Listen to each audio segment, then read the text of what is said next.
بسم اللہ الرحمن الرحیم۔ سبق ہے ہمارے پاس انداز تربیت۔ اس کا مشقی کام دیکھ لیتے ہیں۔ درست جواب کا انتخاب کریں۔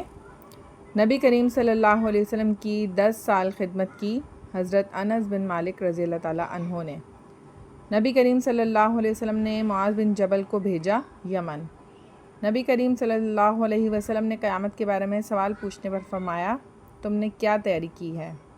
نبی کریم صلی اللہ علیہ وسلم نے شفقت سے ہاتھ چومے مزدوری کرنے والے کے۔ نبی کریم صلی اللہ علیہ وسلم تربیت کے حوالے سے ہر کام اور معاملہ میں اہتمام فرماتے تھے۔ تدریج کا مطلب ہے درجہ بدرجہ، یعنی ایک کام پھر دوسرا کام، اس طرح اس کو کہتے ہیں تدریج۔ آ جاتے ہیں مختصر جواب دیں۔ سوال نمبر 1 ہے، نبی کریم صلی اللہ علیہ وسلم مخاطب کے جذبات اور احساسات کے ساتھ اس کے مزاج اور نفسیات کا کس طرح خیال رکھتے تھے؟ مثال دے کر واضح کریں۔ یہ سوال کا جواب جو ہے تو یہ مختصر، لیکن اس کا جواب اس لیے تھوڑا سا بڑا ہو جائے گا کہ اس کی مثال بھی پوچھی گئی ہے۔ یہ پورا پیراگراف ہم لکھیں گے۔ حضور اکرم صلی اللہ علیہ وسلم مخاطب کے جذبات اور احساسات کے ساتھ اس کے مزاج اور نفسیات کا بھی لحاظ فرماتے تھے۔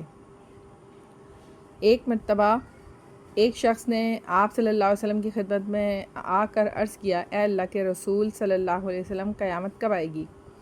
دیکھنے میں یہ معمولی سا سوال تھا جس کا جواب کوئی بھی دے کر بات ختم کر دی جاتی۔ مثلا قیامت کی کچھ نشانیاں بتا دی جاتی، یا آپ صلی اللہ علیہ وسلم فرماتے اللہ ہی بہتر جانتا ہے، مگر آپ نے ایسا نہیں کیا۔ آپ صلی اللہ علیہ وسلم نے جب دیکھا کہ ایک شخص پر قیامت کی فکر طاری ہے اور اس کے بارے میں سوال کر رہا ہے، تو آپ صلی اللہ علیہ وسلم نے جواب دینے کی بجائے خود سوال کرتے ہیں کہ تو نے اس دن کے لیے کیا تیاری کی ہے۔ اس سوال کے ذریعے سے آپ صلی اللہ علیہ وسلم نے ایک حقیقت ذہن نشین کرائی کہ اصل مسئلہ یہ نہیں کہ قیامت کب آئے گی، بلکہ اصل مسئلہ تو یہ ہے کہ قیامت کے لیے تم نے کیا تیاری کی ہے۔ اگر قیامت دیر سے بھی آئے مگر ہماری طرف سے کوئی تیاری نہ ہو تو بیکار ہے۔ آپ صلی اللہ علیہ وسلم کی اس خوش اسلوبی نے سائل کو احتساب نفس اور اپنے اعمال کا جائزہ لینے پر آمادہ کیا۔ احتساب نفس کا مطلب ہے نفس کا حساب کرنا۔ اس کے بعد سوال نمبر 2 ہے، نبی کریم صلی اللہ علیہ وسلم اصلاح و تربیت کے لیے کس طرح گفتگو فرماتے تھے؟ اس کا جواب ہے، اصلاح و تربیت کے سلسلے میں آپ صلی اللہ علیہ وسلم زیادہ لمبے اور طویل و واضح و نصیحت سے گریز فرماتے تھے۔ آپ صلی اللہ علیہ وسلم کا یہ حیرت انگیز اعجاز تھا کہ آپ صلی اللہ علیہ وسلم بڑی بڑی باتوں کو مختصر سے جملوں میں بیان کر دیتے۔ اللہ تعالیٰ آپ صلی اللہ علیہ وسلم کو جوامع الکلم یعنی جامع کلمات کی خصوصی صفت عطا کی تھی۔ سوال نمبر 3 ہے، نبی کریم صلی اللہ علیہ وسلم صحابہ کرام کی کس طرح حوصلہ افزائی فرماتے تھے؟ مثال دے کر واضح کیجیے۔ اور اس کا جواب ہے، نبی کریم صلی اللہ علیہ وسلم ہر بات موقع کی مناسبت سے کرتے تھے۔ اچھے کام پر صحابہ کرام کی تعریف کرتے اور ان کی حوصلہ افزائی فرماتے۔ ایک بار ایک شخص نے نبی کریم صلی اللہ علیہ وسلم سے ملاقات کے لیے آیا۔ آپ صلی اللہ علیہ وسلم نے دیکھا کہ اس کی ہتھیلیوں پر نشانات پڑے ہوئے ہیں۔ آپ صلی اللہ علیہ وسلم نے وجہ دریافت کی تو اس نے کہا، یا رسول اللہ صلی اللہ علیہ وسلم، میں ایک مزدور آدمی ہوں اور سخت محنت کی وجہ سے یہ نشانات پڑ گئے ہیں۔